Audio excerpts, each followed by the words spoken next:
आप बड़ी होशियारी से अपने त्रुटियों को घुमाकर मोरारजी पर ले जाकर छोड़ दिया।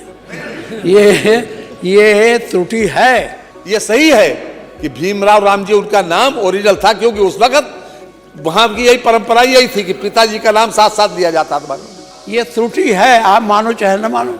अरे आप तो कुछ भी न मानो, भगवान ने आपको ऐसा बना दिया, हनुमान जी बना दिया है। चाहे जो कहो, चाहे जड़ी बूटी लाओ, चाहे राम की सेवा करो। एक चीज़ आपसे और कहना चाहता हूँ, भारतीय जनता पार्टी की सरकार महापुरुषों के नाम पर राजनीति कर वोट हासिल करने का कार्य तो करती है, परंतु महापुरुषों पर आंतरिक आदर भाव नहीं रखती है। आप जानते हैं, हमारे मन में जिसके प्रति आदर भाव होता है उसका नाम हम आधा अधूरा नहीं लिखा करते। भारतीय जनता पार्टी का दलित वोटों को वोट लेने के लिए दलितों के मसीहा को सम्मान देने का केवल नाटक रहते। आपने ये जो आपका भाषण, उसमें आप देखेंगे कि श्री राम नाईक जी ने राज्यपाल जी के निर्देशानुसार उत्तर प्रदेश शासन से शासनादेश संख्या 8/2018 CM-66/3 2017/02 विदिन ब्रैकेट 9/2018 दिनांक 28 मार्च 2018 को जारी करके सभी विभागों को निर्देशित किया था कि डॉक्टर भीमराव अम्बेडकर का नाम संशोधित कर डॉक्टर भीमराव रामजी अम्बेडकर अंकित किया जाए। श्री राज्यपाल महोदय के भाषण प्रश्न 31 पर बाबा साहब डॉक्टर भीमराव अम्बेडकर लिखा गया है, यही श्री राज्यपाल महोदय जी से पढ़वाया गया है। मुझे विश्वास है कि श्री राज्यपाल महोदय अपने स्वयं को उद्गार व्यक्त करती तो इसमें उस द्रुढ़पूर्ण योग सत्ता प्रयोग भाषण करते नहीं पड़ती। ये उनका नाम जब माननीय संसदीय कार्य मंत्री जी जब उनका नाम भीमराव अम्बेडकर लिखा गया था तो राज्यपाल नाईक जी ने इस पर ऑब्जेक्शन किया था और उन्होंने कहा नहीं, उनका नाम भीमराव रामजी अम्बेडकर है, तो इसमें कैसे खाली भीमराव अम्बेडकर लिखा गया। ये जो भी तैयार किया हो, ये कैबिनेट ने तैयार किया होगा, राज्यपाल जी ने तैयार नहीं किया होगा। तो इस चीज़ को ध्यान में रखना चाहिए। वो इतने महानायक थे, उनका पूरा नाम ना लिखा जाए, ये कितनी बड़ी भूल आपके इसमें हो गई है, इसको देखना चाहिए। और मैंने आपका अध्यक्ष जी, वैसे मुझे कहना नहीं चाहिए, बीच में आप क्षमा करेंगे। माननीय अध्यक्ष जी, गुजरात में और महाराष्ट्र में शुरू से ये परंपरा रही है कि पिता का नाम उसके साथ साथ लिखा जाता है, लेकिन सामान्यतया जो नाम लिखा जाता है वो अकेला ही लिखा जाता है।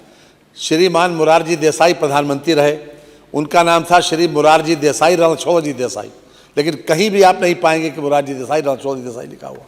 यह बात मैं इसलिए कह रहा हूँ कि जो पहले हम नियम से चलते हैं फिर परंपराओं से चलते हैं मान्यवर, तो इसलिए नियम तो यह है। उन्होंने जो अपने हस्ताक्षर किए वो भीमराव रामजी अम्बेडकर करके ओरिजिनल संविधान पे दस्तखत किए हैं मान्यवर, ये सही है, लेकिन उनका नाम हर जगह सम्मान पूर्वक श्री भीमराव अम्बेडकर ही लिखा जाता है और हम पूरे सम्मान के साथ उनका नाम लेते हैं। लिखा पढ़ी में भी यही है मान्यवर, इसलिए कोई इसमें गलतफहमी नहीं होना चाहिए मान्यवर। आप बड़ी होशियारी से अपने त्रुटियों को घुमाकर मोरारजी पर ले जाकर छोड़ दिया। ये त्रुटि है, इसको स्वीकार करिए। जब नोटिफिकेशन हो गया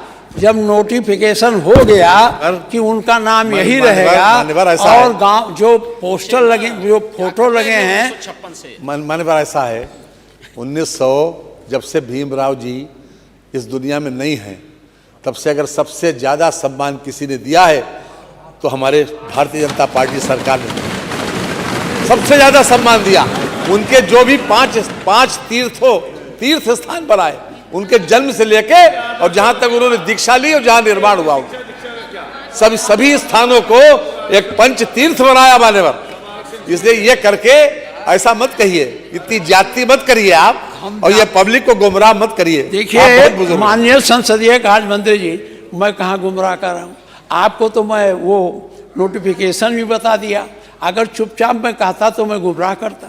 नोटिफिकेशन किसने कराया था? देखिए माननीय राज्यपाल साहब ने लिखा। और अब मैं पढ़ रहा हूँ, पढ़ लीजिए, गलत है क्या?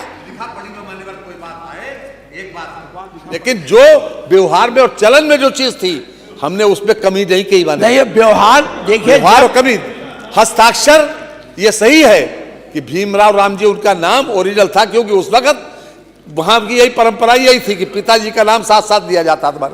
हमारे पास सनाफ करके लिखा जाता है, वहां पूरा लिखा जाता है। लेकिन ये मेरा महाराष्ट्र गुजरात की शुरू परंपरा रही। पंजाब की परंपरा ये रही कि वहां पर हमेशा गांव का नाम लिखा जाता, क्षेत्र का नाम लिखा जाता कि हम कहाँ के रहने वाले हैं।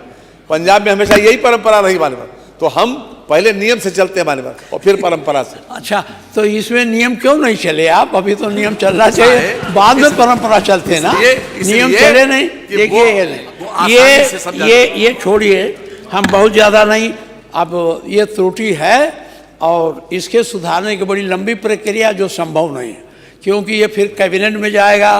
कैबिनेट से तो मैं इस पर नहीं, लेकिन मैं आप ये त्रुटि है, आप मानो चाहे न मानो। अरे आप तो कुछ भी न मानो, भगवान ने आपको ऐसा बना दिया, हनुमान जी बना दिया है। चाहे जो कहो, चाहे जड़ी बूटी लाओ, चाहे राम की सेवा करो, भगवान ने आपको, आप मानो न मानो, लेकिन मेरा ये आरोप है, ये मेरा आरोप है। नेता प्रतिपक्ष जी, जो माननीय संसदीय कार्य मंत्री जी ने कहा है, जो आपने कहा वो संज्ञान ले लिया गया, लेकिन ये परंपरा और प्रचलन जो इस प्रकार से, अभी थोड़े दिन पहले जिस समय परम श्रद्धेय श्री भीमराव अम्बेडकर जी के नाम पे आपने पटकी लगाई थी ना, उसमें भी उतना ही लिखा हुआ था जितना वो बता रहे हैं, उससे ज्यादा नहीं। आप लेकिन आप उससे ज्यादा नहीं लिखा था।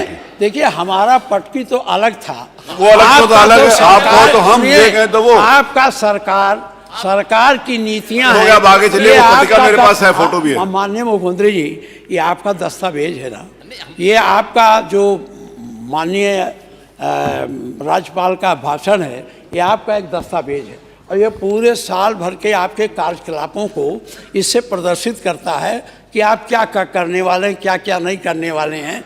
इसलिए मैंने याद दिलाया इसको। अब आप सुधारना इतना आसान नहीं, मैं सुधार की प्रक्रिया जानता हूँ, क्योंकि फिर कैबिनेट में जाएगा, फिर होगा, तो मैं उस पर बहुत और नहीं, लेकिन मैंने आपको बता दिया ये त्रुटि कहीं न कहीं जो भी लिख रहा होगा। अब आप न मानिए, आप तो किस कॉन्टेक्स्ट में कही जाए, कॉन्टेक्स्ट बहुत जरूरी। अब देखिए जब आप ही तैयार कर रहे थे क्या भाषण, संसदीय कार्य मंत्री है ना, पार्ट तो है, पार्ट पूरा कैबिनेट है ना तैयार। तो हम जानते हैं कहाँ तैयार होगा कैसे, लेकिन पूरी कैबिनेट जब उसको मोहर लगाती तभी वो पढ़ती हैं। कैबिनेट में जो आप ये पढ़ा जाता है, राज्यपाल जी का भाषण तो है नहीं, ये तो कैबिनेट का भाषण है। तो जो कैबिनेट का भाषण हो तो कैबिनेट से कहीं गलती हुई, अब मानो न मानो, आप सक्षम हो, सरकार में हो, बड़े हो, न मानो, लेकिन हम तो मानते हैं गलती हुई।